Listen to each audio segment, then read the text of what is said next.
कि सरकार को ये अहंकार था कि सरकार झुकती नहीं है, लेकिन उन्हीं नई पीढ़ी के लोगों ने ये वो नारा दिया कि झुकाने वाला चाहिए, सरकार भी झुकती है। और सरकारों को झुकाना भी नौजवानों को आता है। सरकार झुकी और स्वीकार किया उन्होंने। अध्यक्ष महोदय, मैं आपका धन्यवाद देना चाहता हूं कि इस महत्वपूर्ण विषय पे मुझे बोलने का मौका दे रहे हैं। मैं अपने साथी माननीय सदस्य गौरव गोगोई जी के से सहमत हूं। बहुत सारे महत्वपूर्ण उन्होंने बिंदु उठाए। और अध्यक्ष महोदय,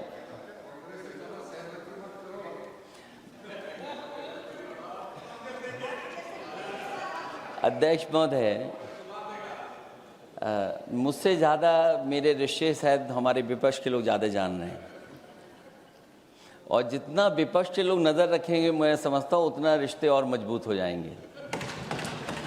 अध्यक्ष महोदय, मैं आंदोलन को बहुत दूर से देख रहा था, और उस आंदोलन में जो जीत के बाद नारा लगा, एक नारा लगा अध्यक्ष महोदय, सरकार के खिलाफ नारा लगा कि सरकार को ये अहंकार था कि सरकार झुकती नहीं है, लेकिन उन्हीं नई पीढ़ी के लोगों ने ये वो नारा दिया कि झुकाने वाला चाहिए, सरकार भी झुकती है। और सरकारों को झुकाना भी नौजवानों को आता है। सरकार झुकी और स्वीकार किया उन्होंने। जो करोड़ों नौजवान जो मांग कर रहे थे कि सबसे पहले जो मंत्री जी हैं वो इस्तीफा दें, और बिंदु दूसरे अलग हैं जो हम लोगों को जानकारी में मिल रहा है। अध्यक्ष महोदय, सरकार हर विषय पर स्वीकार किया है, लेकिन पता नहीं अध्यक्ष महोदय ये बात समझ में नहीं आ रही है कि सदन में उन आश्वासनों को क्यों नहीं रख रही है सरकार, जो सहमति बनी है। और उसके बाद अध्यक्ष महोदय, हम लोगों ने देखा कि जब मंत्री जी लौटे हैं, मंत्री नहीं रहे, उसके बाद सदन के बाहर उनका स्वागत किया गया। अध्यक्ष महोदय, जो स्वागत हुआ उसके लिए हमें कोई शिकायत नहीं है, लेकिन माननीय सदस्यों को कितनी बड़ी राहत मिली होगी, कितने बड़े संकट से बचाया उन्होंने। एक प्रधान जी को हटा करके प्रधानमंत्री बचा लिया आपने। और ऐसा अध्यक्ष महोदय आंदोलन किसी ने नहीं देखा, जिस आंदोलन में नई पीढ़ी के लोग, कम उम्र के लोग निकल करके आ गए, और जो नारे दिए गए। ये सरकार पिछले कई वर्षों से नकारात्मक प्रचार पर टिकी हुई थी, नकारात्मक राजनीति करती थी, और न जाने कितने हजार करोड़ रुपए खर्च किए होंगे सरकार ने नकारात्मक राजनीति के लिए। लेकिन नई पीढ़ी को मैं बधाई देना चाहता हूं, उनके मनोबल को और उनकी एकता को, और जिस तरीके से उन्होंने प्रचार किया, अंततः सरकार को झुकना पड़ गया। भाजपा वचन नहीं देती, जुमला देती है। तो मुझे उम्मीद है कि सभी युवा नौजवानों का जो मांग की है उन्होंने, उन सभी मांगों को सरकार स्वीकार करेगी। और सरकार ये भी स्वीकार कर लिया होगा कि कोई दल मजाक में बना तो कितनी बड़ा दल बन गया। जो कोई चीज मजाक से शुरू हुई वो कितना सीरियस हो गई, और इतना सीरियस हुई कि हमारी सरकार लोकतांत्रिक हो गई कि जो उनको धरने पे बैठने दिया। सरकार लोकतांत्रिक थी कि उन्हें धरने पर बैठने दिया। हमने वो भी समय देखा है कि जहां पर धरने पर नहीं बैठने दिया, वर्षों वर्ष लोग बैठे रहे धरने पर, उनकी सुनी नहीं गई। इसी दिल्ली को घेरा था किसानों ने, और सरकार को लगा कि चुनाव आ गया तो सरकार ने तीनों काले कानून वापस ले लिए। जब सरकार घबरा जाती है, डर जाती है, तो सरकार स्वीकार कर लेती है। इसीलिए वो नारा मुझे अक्सर याद आता है कि कि झुकाने वाला चाहिए, सरकार भी झुकती है। जो विषय लाया गया है कि prevention of unlawful means act, सरकार को कम से कम ये बताना चाहिए था कि 2024 में जब ये लेकर के आए थे तो आज 2026 में कैसे पेपर लीक हो गया। और केवल गिनती के 1-2 पेपर लीक नहीं हुए हैं, ये ऐसा आंदोलन रहा जिसमें मां बाप और नई पीढ़ी के लोग सब जुड़ गए। अगर हम ये माने कि 20 लाख बच्चों ने परीक्षा लिखी थी और उनके घर परिवार के सदस्यों को हम उसमें जोड़ दें, दादा दादी, माँ बाप और परिवार का कोई सदस्य, तो 5 लोग प्रभावित थे। और 5 गुणा 20, 1 करोड़ लोग नाराज हुए सरकार से। और अक्सर हम पॉलिटिकल लोग हैं, हम लोग जानते हैं जब कभी आंदोलन करते हैं तो कितनी तैयारी करानी पड़ती है, गाड़ियों का इंतजाम, खाने का इंतजाम और इंतजाम।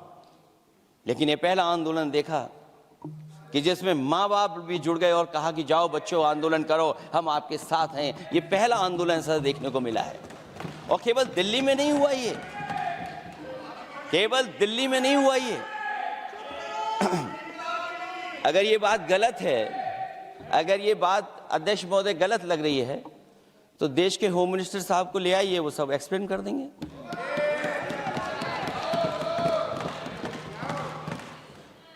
पहला आंदोलन जिसमें मां बाप ने साथ दिया, क्योंकि परीक्षा से कितना दुखी हैं लोग। ये जो परीक्षाएं लीक हुई हैं, कई महीनों पहले ये किताब बना दी थी। और अध्यक्ष महोदय, जो लोग चढ़ावा चोरी नहीं बचा पाए, वो पेपर लीक कैसे बचा पाएंगे? जो भगवान के दरबार से दान गायब हो गया, दान चला गया,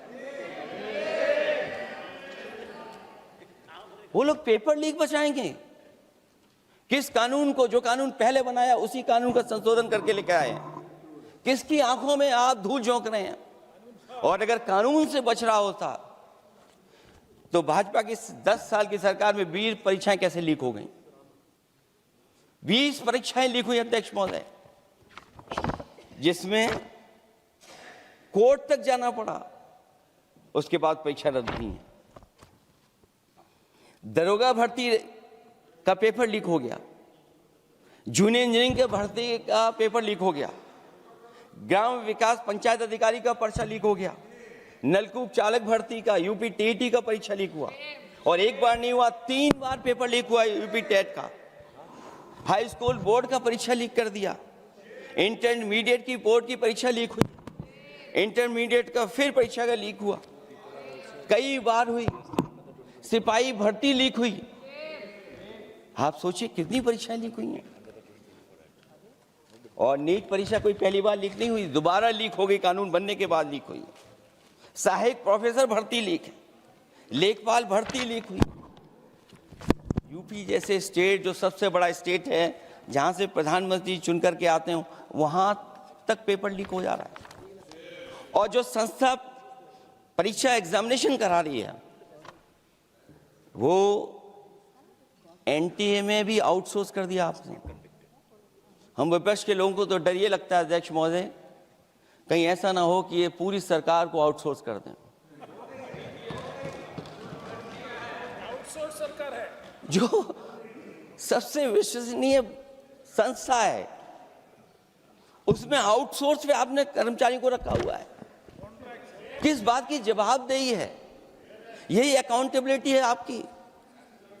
कहीं अकाउंटेबिलिटी ये तो नहीं है, आप अकाउंटेबिलिटी को ये न कहीं समझ बैठे हो कि अकाउंट को भर दे वो एबिलिटी वाला ही हमें चाहिए?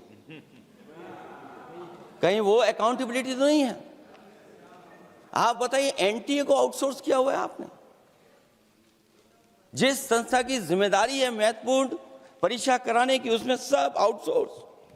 और ये सच कहा कि कांग्रेस पार्टी के माननीय सदस्य ने मांग की है कि वो हम लोगों को पता होना चाहिए आखिरकार कौन लोग थे जो आउटसोर्स होकर के बैठ करके परीक्षा में इस तरह की घोटाला कर रहे थे। आखिरकार जवाबदेही क्या है, किसकी थी? और फिर केवल नीट की परीक्षा की बात करें और परीक्षाओं की बात करें, अगर हम अध्यक्ष महोदय जब से सरकार बनी है तब से सरकार की कोशिश रही है कि शिक्षा, परीक्षा और यूनिवर्सिटी का ताना बाना पूरा ध्वस्त हो जाए, उसको एक रंगी बना दें हम, उसमें अंडरग्राउंड अनरजिस्टर्ड लोग शामिल हो जाएं। ये पिछले जब से भारतीय जनता पार्टी की सरकार आई है तब से हो रहा है। और फिर शुरुआत कहां से होती है? क्योंकि आप नहीं चाहते कि देश के गरीब लोग पढ़ें लिखें आगे बढ़ें। सरकार ने सबसे पहले हमला किया प्राइमरी स्कूल पर, और प्राइमरी स्कूल कितने बंद किए हैं आपने? जहां से बच्चे की शिक्षा की यात्रा शुरू होती है। एक गरीब परिवार का बेटा, बच्चे कहां से पढ़ करके निकलते हैं? सबसे पहले प्राथमिक शिक्षा सरकारी स्कूलों से पढ़ करके निकलते हैं। हमारे बहुत सारे माननीय सदस्य होंगे, वो उन्हीं प्राथमिक विद्यालयों से पढ़ करके आज इस सदन तक पहुंचे होंगे। आपने सबसे पहले स्कूलों पे हमला किया, और प्राइमरी से लेकर के नौकरी तक पे आपने हमला किया है। युवाओं के भविष्य पर आपने चोट पहुंचाने का काम किया है। और जो प्राइमरी स्कूल जो आपने बंद किए हैं, वो इसीलिए बंद किए हैं आपने कि पिछड़े, दलित और गरीब के वर्ग के परिवारों के बच्चे पढ़ लिख न जाएं।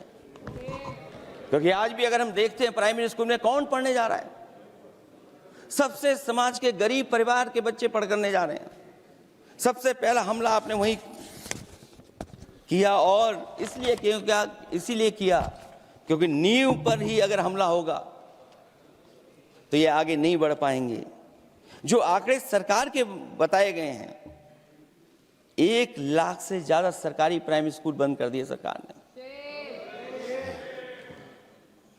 और अगर ये बात गलत है तो हमें उम्मीद है सरकार इस पर भी जवाब देगी।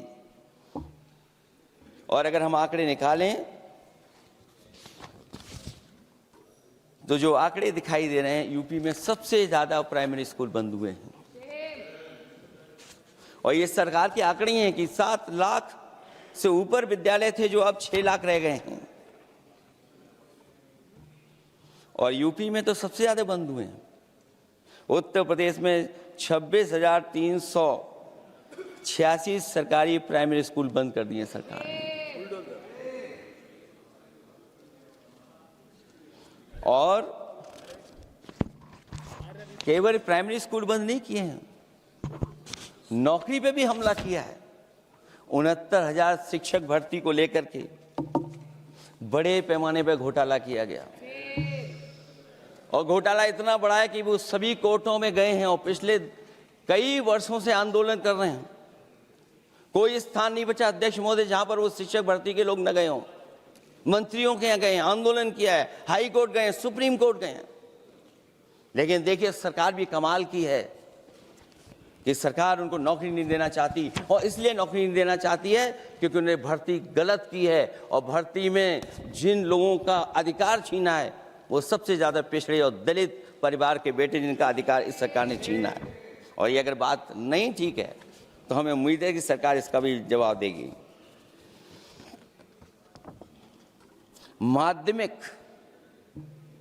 स्कूलों को भी बंद किया जा रहा है, और बड़े पैमाने पे स्कूल बंद हुए हैं। और जो बोर्ड की परीक्षाएं लीक हुई हैं, पूरे देश में बड़े पैमाने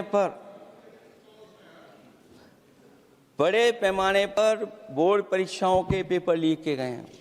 अध्यक्ष महोदय, हम जानना चाहते हैं कि आखिरकार 10वीं और 12वीं के पेपर लीक क्यों हो रहे हैं? 10वीं और 12वीं के पेपर लीक क्यों हो रहे हैं?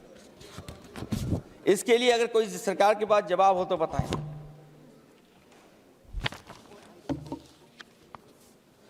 और जो बच्चियों ने जान दी है नीट की परीक्षा में, जब परीक्षा का पेपर लीक हो गया है, अध्यक्ष महोदय, मैं अपनी तरफ से, पार्टी की तरफ से और सभी की तरफ से उन्हें श्रद्धांजलि देता हूं। और हमें उम्मीद है कि सरकार उन बच्चों की मांग मानेगी जिन बच्चों ने ये शर्त रखी है कि उनके परिवार के लोगों को 1 करोड़ मुआवजा दिया जाए। जब उच्च शिक्षा में जिस तरीके से भर्ती हो रही है, अध्यक्ष महोदय, जो उच्च शिक्षा की भर्ती है उसमें जो अपॉइंटमेंट हो रहे हैं उनके बारे में तो क्या चर्चा करें कि जब संस्था पे सबसे ऊपर बैठा व्यक्ति ही अन्याय करेगा तो पूरी संस्था में अन्याय होगा। जब से ये सरकार आई है, जो बड़ी बड़ी संस्थाएं हैं उन सब संस्थाओं में एक रंगी लोगों को बैठा करके उन संस्थाओं को ध्वस्त करने का काम कर रहे हैं, और न केवल उन संस्थाओं को खराब कर रहे हैं बल्कि अध्यक्ष महोदय, उत्तर प्रदेश में एक स्वतंत्र सेनानी, उनके नाम पर यूनिवर्सिटी बनी, मौलाना जौहर यूनिवर्सिटी। यूनिवर्सिटी बनकर के तैयार हो गई। इन्होंने कोई सरकारी यूनिवर्सिटी नहीं बनाई, और अगर कोई प्राइवेट यूनिवर्सिटी बन भी गई है तो उसको भी हथौड़ा लेकर के तोड़ने की तैयारी कर रहे हैं ये लोग। ये नफरत की राजनीति कहां लेकर के पहुंचा देगी। और जब से बीजेपी की सरकार आई है तब से नफरत की राजनीति और दूसरे लोगों के साथ किस तरह का व्यवहार हो रहा है, उन्हें कहीं भी न्याय तक नहीं दिला पाई सरकार।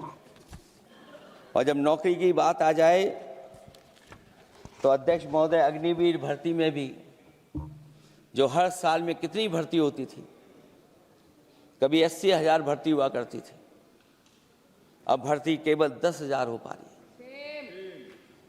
आखिरकार अध्यक्ष महोदय, सरकार नौजवानों की पढ़ाई और नौकरी पे हमला क्यों कर रही है,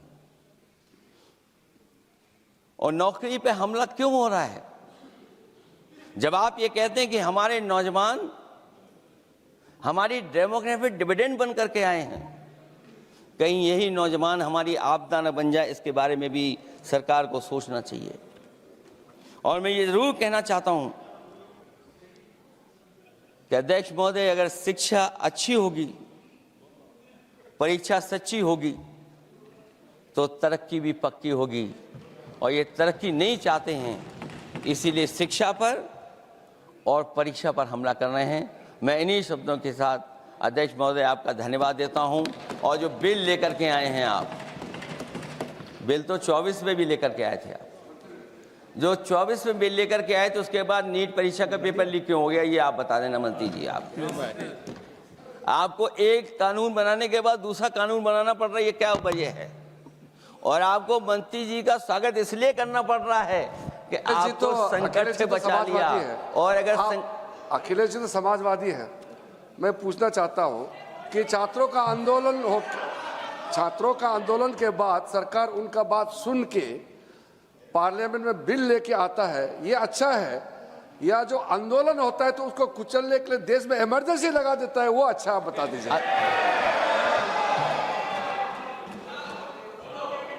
अध्यक्ष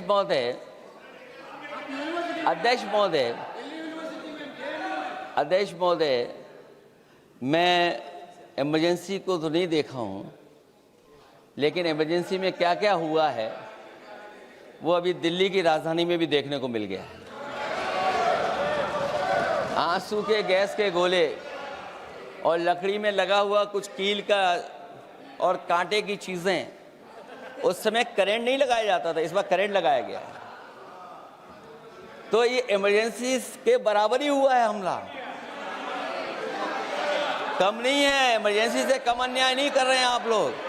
और याद करिए अध्यक्ष महोदय, अगर इमरजेंसी इन्हें याद आ गई है, अगर इमरजेंसी अध्यक्ष महोदय इन्हें याद आ गई है, तो इमरजेंसी के बाद भी परिवर्तन हुआ था, और हमें भरोसा है कि इसके बाद भी परिवर्तन होगा। और अध्यक्ष महोदय, मैं आखिरी में कहना चाहता हूं, कानून